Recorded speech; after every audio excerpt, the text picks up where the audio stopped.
Hello दोस्तों, एक बार फिर से आप सभी का स्वागत है हमारे यूट्यूब चैनल उत्तराखंड 360 में। और आज हम यहाँ पे बात करने वाले हैं फर्रुखसियर के बारे में। तो इससे पहले हमने जहांदर शाह के बारे में पढ़ा था। यदि आपने वो वीडियो नहीं देखा है तो कृपया करके उस वीडियो को देख लीजिए, क्योंकि तभी आपको ये कहानी यहाँ पे फर्रुखसियर की समझ में आ पाएगी। स्टेप बाय स्टेप चलेंगे तभी चीज़ें क्लियर होगी। अगर आप डायरेक्ट फर्रुखसियर पे आ जाएंगे तो आपके दिमाग में क्या होगा, कन्फ्यूजन क्रिएट होगा। इसलिए एकदम क्रम से चलें और इससे पहले की वीडियो देखें तभी आप फर्रुखसियर पे आएँ।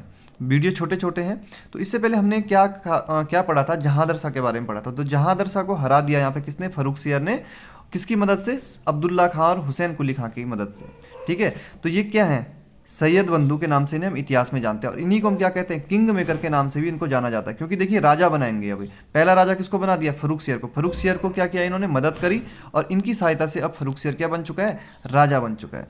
अब जब यहाँ पे फर्रुखसियर राजा बन चुका है तो सबसे पहले क्या करेगा, देखिए किंग मेकर है, मैं आपको बता रहा हूँ, बहुत कई बार प्रश्न बना है किंग मेकर के नाम से किन्हें जाना जाता है, अब्दुल्ला खां और हुसैन अली खां को। तो इन्होंने क्या किया, अभी फर्रुखसियर को राजा बनाएंगे, इसके बाद फर्रुखसियर को हटाएंगे, फिर दूसरे को बनाएंगे, दूसरे को, ऐसे चार राजाओं को ये बनाएंगे यहाँ पे। तो किंग मेकर यानी कि राजा बनाने वाले। तो राजा बनाने वाले कौन है, सैयद बंधु, और ये दो भाई हैं। तो इन्होंने क्या किया, अब देखो यहाँ पे फर्रुखसियर ने क्या किया, फिर अब्दुल्ला खां को यहाँ पे वजीर का पद दे दिया और हुसैन अली खां को मीर बख्शी का पद दे दिया। कारण स्पष्ट है, क्योंकि इन्होंने इसकी मदद करी थी राजा बनने में। तो फर्रुखसियर ने क्या किया, इन दोनों को पद पे यहाँ पे बैठा दिया। और सबसे पहले फर्रुखसियर ने और क्या किया, जुल्फिकार की हत्या व असद खां को यहाँ पे बंदी बना लिया। जुल्फिकार खां कौन है, इससे पहले के जो पार्ट है मैंने आपको बताया था, जहांदर शाह जब हमने पढ़ा था, तो उस वीडियो को एक बार जरूर देखें आप। वहाँ पे मैंने आपको बताया था जुल्फिकार खां और उसके पिता असद खां को जहांदर शाह ने अच्छे पद दिए थे वहाँ पे। लेकिन जुल्फिकार खां और असद खां के हाथों ही जहांदर शाह बाद में मारा गया। किसके कहने पे, फर्रुखसियर के कहने पे। अब फर्रुखसियर क्या करेगा, सबसे पहले इनकी ही हत्या करवाएगा। देखिए जुल्फिकार खां की हत्या करवाएगा और उसके पिता जो है असद खां को यहाँ पे बंदी बना लेगा। तो ये हो गया यहाँ तक कहानी पूरी। अब यहाँ पे बात कर लेते हैं बंदा बहादुर के बारे में। ठीक है, बंदा बहादुर का रोल यहाँ पे बहुत महत्वपूर्ण रहेगा। हल्के में जरूर हम यहाँ पे थोड़ा सा अभी देख लेते हैं, ये हम सिख में पढ़ेंगे वैसे, लेकिन फिर भी एक कहानी दिमाग में सेट होनी जरूरी है। तो यहाँ पे देख लेते हैं बंदा बहादुर को, थोड़ा सा बंदा बहादुर को देख लेते हैं। देखिए बंदा बहादुर, ये हिल रहा है, हाँ ठीक है, बंदा बहादुर है। इनका जन्म कहाँ हुआ था, 1670 में कश्मीर में जन्म हुआ था। 1670 में कश्मीर में जन्म हुआ था। जो पिता थे इनके वो स्थानीय जमींदार थे, तो पैसों का कोई ऐसा इनके पास अभाव नहीं था।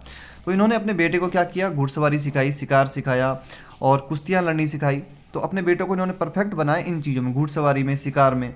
तो एक बार बंदा बहादुर क्या कर रहे थे, दिन में शिकार करने गए और उन्होंने एक हिरनी का शिकार कर दिया, जिसके पेट से दो बच्चे निकले छोटे छोटे, और वो मर गए वहाँ पे तड़प तड़प के। इस घटना से इनका मन क्या हो गया, अशांत हो गया। और फिर ये इधर उधर भटकने लगे कि मेरा मन कैसे शांत हो। फिर इनको एक साधु मिलते हैं, जानकी प्रसाद। ये कहानी पूरी सुनना, बहुत सारे फैक्ट निकल के आएंगे, जानकी प्रसाद। और ये सारे फैक्ट मैं आपको लिखवा भी दूंगा बाद में। तो बाद में इनको एक साधु मिले, कौन, जानकी प्रसाद। तो उन्होंने इनका नाम क्या रखा, फिर माधव दास रखा। ध्यान रखेंगे, माधव दास के नाम से भी इनको जाना जाता है। तो माधव दास उन्होंने इनका नाम रखा। लेकिन उनको फिर भी कहीं शांति नहीं मिली। फिर वो भटकते रहे, मंदिरों में गए, ठीक है, तीर्थ यात्राएं करी इन्होंने, लेकिन फिर भी क्या हुआ, इनका मन शांत नहीं हुआ। फिर उन्होंने तंत्र विद्या भी सीखी, लेकिन फिर भी मन शांत नहीं हुआ। फिर दक्षिण के महाराष्ट्र में, देखिए नांदेड़ है एक जगह, गोदावरी नदी के किनारे, नांदेड़, यहाँ से बहुत प्रश्न बनते हैं एग्जाम में। नांदेड़, देखिए नांदेड़ में इनकी मुलाकात किससे हुई, सिखों के 10वें गुरु और अंतिम गुरु, कौन, गुरु गोविंद सिंह। तो गुरु गोविंद सिंह से इनकी यहाँ पे मुलाकात हुई और इनसे मिलकर इनको क्या हुआ, शांति प्राप्त हुई। इनको लगा कि बस यही मेरी तलाश थी, यहीं तक मुझे आना था। देखिए नांदेड़ से प्रश्न क्या आया था एक बार एग्जाम में, देखिए नांदेड़ में ही गुरु गोविंद सिंह की हत्या हुई थी 1708 में। नांदेड़ किस नदी के किनारे है, गोदावरी नदी के किनारे, महाराष्ट्र में। तो नांदेड़ में ही यहाँ पे बंदा बहादुर की मुलाकात किससे हो रही है, गुरु गोविंद सिंह से हो रही है। अब गुरु गोविंद सिंह से मुलाकात हुई तो गुरु गोविंद सिंह ने इनको अपने बारे में सब बताया कि देखिए सिखों पे मुगलों द्वारा यहाँ पर कितना अत्याचार हो रहा है। साथ ही साथ बताया कि जो उनके दो पुत्र थे, जोरावर और फतेह, उनको दीवार में चिनवा दिया गया था, आपने पढ़ा भी होगा इतिहास में। तो गुरु गोविंद सिंह ने सिखों पे हो रहे अत्याचार के बारे में बंदा बहादुर को यहाँ पे बताया। तो बंदा बहादुर ने क्या किया, फिर मुगलों के खिलाफ संघर्ष किया।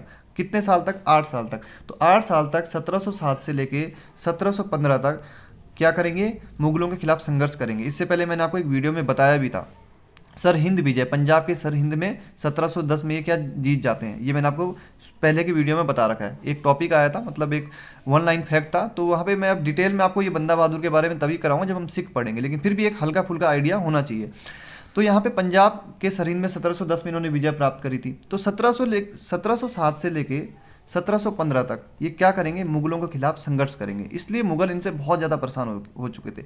8 सालों तक ये मुगलों को क्या करते हैं, अलग अलग स्थानों पे कई जगह ये हरा देते हैं। तो मुगल इनसे काफ़ी परेशान थे।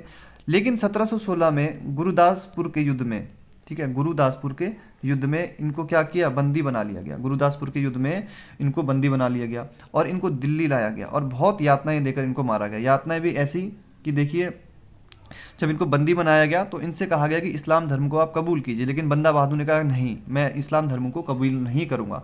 इनके साथ इनका 4 वर्षीय बेटा भी था। 4 वर्षीय बेटे को इनकी गोदी में डालते हुए मुगलों ने कहा कि आप इसके 2 टुकड़े कीजिए, लेकिन अपने बेटे के 2 टुकड़े भला कैसे कोई कर सकता था। तो यहाँ पे बंदा बहादुर ने जब मना कर देते हैं बेटे के टुकड़े करने से, तो वहाँ पे जो मुगल सेना का जो अधिकारी था उनके बच्चे के 2 टुकड़े कर देता है और 2 टुकड़ों करने के बाद भी उस बच्चे का दिल निकाल के इनके मुंह में डाल देता है। तो बड़ी ही मतलब दर्द देकर इनको मारा गया। फिर इनकी एक आंख निकाली गई, फिर दूसरी आंख भी निकाली गई, पैर काटे गए, हाथ काटे गए, तो बहुत तड़पा के इनको मारा गया यहाँ पर। तो बहुत ही दर्दनाक मौत रही। तो 9 जून 1716 को इनकी बड़ी दर्दनाक मौत हो जाती है। और अंत में इन्होंने कहा था जब ये मरने वाले थे कि जैसा करोगे वैसा भरोगे। और फर्रुखसियर के साथ होगा भी बाद में वैसे ही। अभी हम फर्रुखसियर को ही पढ़ रहे हैं ना, तो फर्रुखसियर की भी बाद में आंखें निकाली जाएगी। फर्रुखसियर की भी बाद में आंखें निकालेगी, इनकी भी आंखें निकालेगी। तो उन्होंने कहा जैसा करोगे वैसा भरोगे। तो बहुत यातनाएं देकर इनको मारा गया था। तो हम यहाँ पे थे फर्रुखसियर में। तो जुल्फिकार खां की हत्या मैंने आपको बता दी, असद खां को बंदी बना लिया। देखिए बंदा बहादुर की इन्होंने हत्या करवा दी। बचपन का नाम लक्ष्मण देव, वैरागी, माधव दास, ये बाद में आपको लिखवा दूंगा मैं।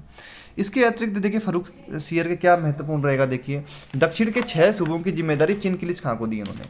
चिनकिलिच खां को भी हम पढ़ेंगे कब, ये भी आपको नाम सुनने में अजीब लग रहे होंगे। जब नए राज्यों का उदय होगा ना, तो वहाँ पे एक हैदराबाद राज्य आएगा। बाद में हैदराबाद राज्य की स्थापना करेगा ये रंगीला के समय। मोहम्मद शाह रंगीला एक आगे शासक आएगा, वीडियो देखते रहिए सब चीज़ें क्लियर होगी। तो मोहम्मद शाह रंगीला के समय दक्कन में क्या करेगा, हैदराबाद की स्वतंत्र राज्य का संस्थापक है चिनकिलिच खां। लेकिन अभी नहीं है, बाद में जब मोहम्मद शाह रंगीला शासन करने आएगा। तो फर्रुखसियर ने क्या किया, दोस्ती बढ़ाने के लिए देखिए दक्षिण के 6 सूबों की जिम्मेदारी किसको दे दी, चिनकिलिच खां को दे दी। और चिनकिलिच खां क्या करेगा, बाद में हैदराबाद की स्थापना करेगा, स्वतंत्र राज्य की स्थापना करेगा। इसके अतिरिक्त फर्रुखसियर से क्या महत्वपूर्ण है, देखिए हैमिल्टन महत्वपूर्ण है।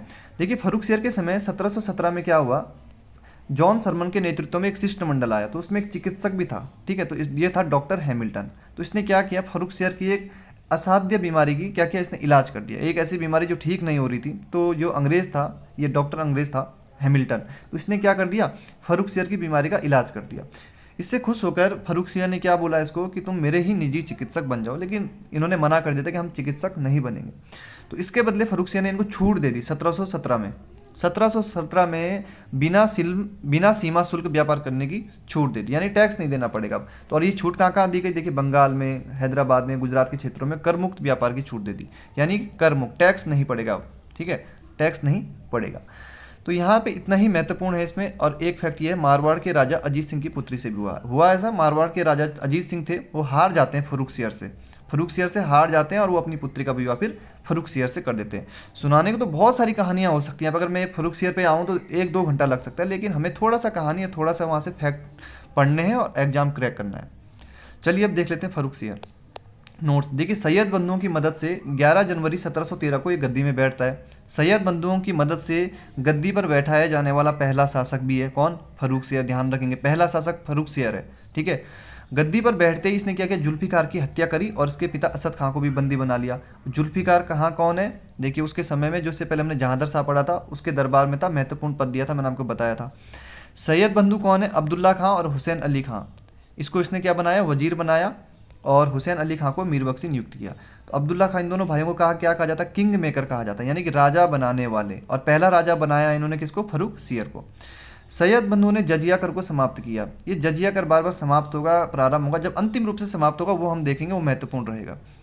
फर्रुखसियर ने दक्षिण के 6 सूबों की जिम्मेदारी चिनकिलिच खां को दी, या निजाम उल मुल्क के नाम से भी हम इसको जानते हैं। ये हम पढ़ेंगे जब हैदराबाद, अब नए नए राज्यों का जब उदय होगा ना, जब स्वतंत्र होंगे सब। अभी किसके हैं, इनके क्या बोलते हैं, मुगलों के अधीन है। तो जब अवध नया निकल के आएगा, बंगाल निकल के आएगा, ठीक है, और यहाँ पे कई राज्य यहाँ पे निकल के आएंगे, जाटों वाले कोई राज्य आप निकल के आएंगे, आने वाली वीडियो में हम सब वो देखेंगे। तो फर्रुखसियर ने क्या किया, मारवाड़ के राजा अजीत सिंह को परास्त किया। तो अजीत सिंह ने बोला चलो भाई मैं अपनी पुत्री का विवाह तुमसे कर देता हूँ। तो अपनी पुत्री का विवाह किससे करवाया, फर्रुखसियर से करवा दिया। फर्रुखसियर के नेतृत्व में मुगल सेना द्वारा सिख नेता बंदा बहादुर को बंदी बनाया गया। वह इस्लाम धर्म स्वीकार न करने के कारण 9 जून 1716 ईस्वी को बड़े ही यातनाएं देकर यहाँ पे मारा गया। फर्रुखसियर के समय में 1717 में जॉन सरमन के नेतृत्व में एक शिष्टमंडल आया जिसकी सहायता एडवर्ड स्टीफेंसन ने करी थी, और यहाँ पे एक चिकित्सक था डॉक्टर हैमिल्टन। इसने क्या किया, फर्रुखसियर के एक असाध्य रोग की चिकित्सा करने के बाद चिकित्सा करी तो फर्रुखसियर खुश हो गया कि चलो भाई तुमने मेरे ऐसे रोग का इलाज किया जो सही नहीं हो रहा था। तो फर्रुखसियर ने प्रसन्न होकर 1717 में अंग्रेजों को बिना सीमा शुल्क व्यापार करने की छूट प्रदान की गई, और यह छूट ब्रिटिशों को कहाँ कहाँ दी गई, बंगाल में दी गई, हैदराबाद में दी गई और गुजरात में दी गई। तो यहाँ पे कर मुक्त व्यापार करने की मतलब टैक्स नहीं देना पड़ेगा आपको, ठीक है। ओम ने इस आदेश को कंपनी का मैग्ना कार्टा कहा। ओम ने इस आदेश को क्या कहा, कंपनी का मैग्ना कार्टा कहा। जब हम बंगाल को पढ़ेंगे तो वहाँ पे इसको डिटेल में भी देखेंगे 1717 वाला क्या क्या था, यहाँ पे क्या क्या प्रावधान थे। अभी हम केवल यहाँ पे ये देख रहे हैं केवल फर्रुखसियर को, तो उसके समय में जो उसने घोषणा करी है 1717 वाली, ये हम पढ़ेंगे जब हम बंगाल को देखेंगे, वहाँ पे देखेंगे किस प्रकार की व्यवस्थाएं थी।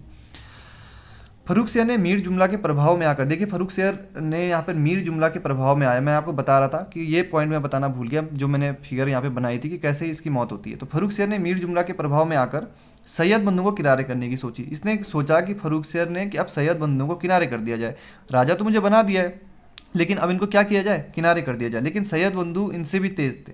इन्होंने 1719 में क्या किया, पेशवा बालाजी विश्वनाथ से दिल्ली की संधि कर ली और मराठों से भी सैन्य सहायता ले ली और फर्रुखसियर को पद से हटा दिया और अंधा करवा दिया। तो अंधा करके मारा गया फिर इसको, फर्रुखसियर को। जैसे इसने बंदा बहादुर को मारा था ठीक उसी तरीके से इसकी मौत होती है, इसको अंधा करके तड़पा तड़पा के यहाँ पे मारा जाता है और 10 दिन बाद इसकी फिर हत्या कर दी जाती है।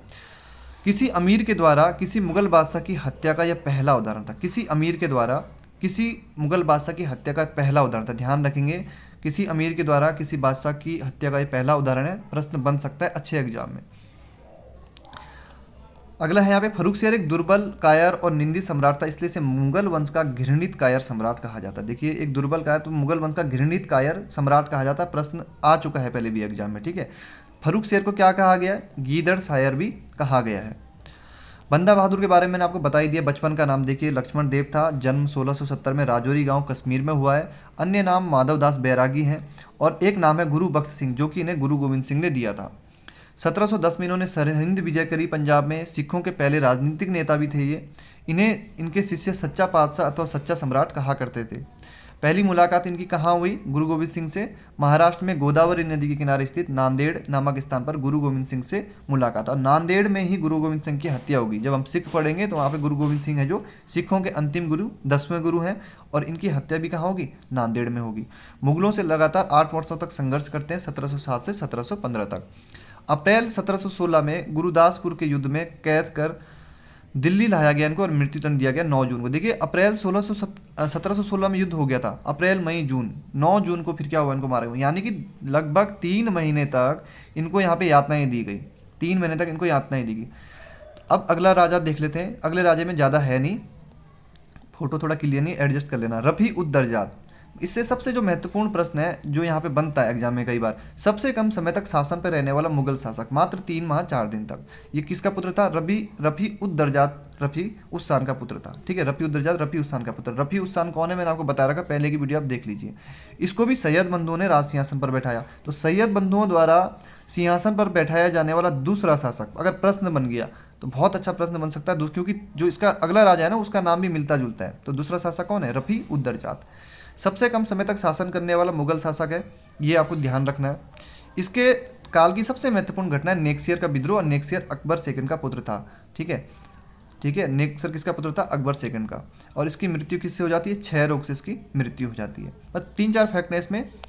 इसके बाद अगला राजा बनेगा रफी उद दौला। इसमें भी एक फैक्ट में सबसे महत्वपूर्ण है, जो सबसे कम समय तक शासन करने वाला दूसरा मुगल शासक। पहला अभी रफी उद दर्जात था और दूसरा हो गया रफी उद दौला। इसको भी सैयद बंधुओं ने गद्दी पर बैठाया। तो सैयद बंधुओं द्वारा गद्दी पर बिठाया जाने वाला तीसरा शासक हो गया रफी उद दौला। यहाँ भी रफी उस्सान का पुत्र था, जिसका पुत्र रफी उद दर्जात था। यानी कि दोनों फिर भाई हो गए, जो ऊपर वाला था ये भाई हो गए। सैयद बंधुओं ने इसको क्या दी, शाहजहां द्वितीय की उपाधि दी। ये प्रश्न भी आया है एग्जाम में। सैयद बंधुओं ने इसको क्या उपाधि दी, शाहजहां द्वितीय की उपाधि दी। इसी की अनुमति से अजीत सिंह को अपनी विधवा पुत्री फर्रुखसियर की पत्नी मुगल हरम से वापस मिली, जिसे बाद में हिंदू धर्म ग्रहण कर लिया। इससे पहले हम देख रहे थे ना, फर्रुखसियर मैंने आपको बताया था राजा अजीत सिंह को हराया फर्रुखसियर ने। तो राजा अजीत सिंह ने क्या किया था, अपनी बेटी का विवाह किससे करवाया था, फर्रुखसियर से करवाया था। अब फर्रुखसियर जब मर गया तो उसकी पत्नी है जो, अब वो क्या हो चुकी है, विधवा हो चुकी है। तो इसने क्या किया, मुगल हरम से इसको वापस कहाँ दे दिया, अजीत सिंह के पास ही दे दिया, और फिर बाद में इसने हिंदू धर्म ग्रहण कर लिया था। ठीक है, ये सैयद बंधुओं के हाथों का खिलौना बन के रह गया था। इसको अपने शासनकाल में मात्र एक बार महल से बाहर निकलने दिया गया। देखिए ये तो एकदम खिलौना बन के रह गया था, और उसको मात्र एक बार महल से बाहर निकलने दिया गया, और इसकी मौत पेचिश की बीमारी से हो जाती है। तो यहाँ तक के राजा हमारे क्लियर हो चुके हैं। इसके बाद हम पढ़ेंगे मोहम्मद शाह रंगीला, एकदम रंगीज मिजाज का राजा। इसको अच्छे में पढ़ेंगे, यहाँ से प्रश्न बहुत बनते हैं, क्योंकि इसके समय नादिर शाह का जो आक्रमण है महत्वपूर्ण रहेगा मान ले। तो अगले वीडियो में मिलते हैं। वीडियो कैसा लगा जरूर कमेंट करके बताएं। आपके कमेंट से मेरा उत्साह भी बढ़ता है और वीडियो बनाने के लिए फिर मन भी करता है। ठीक है, धन्यवाद।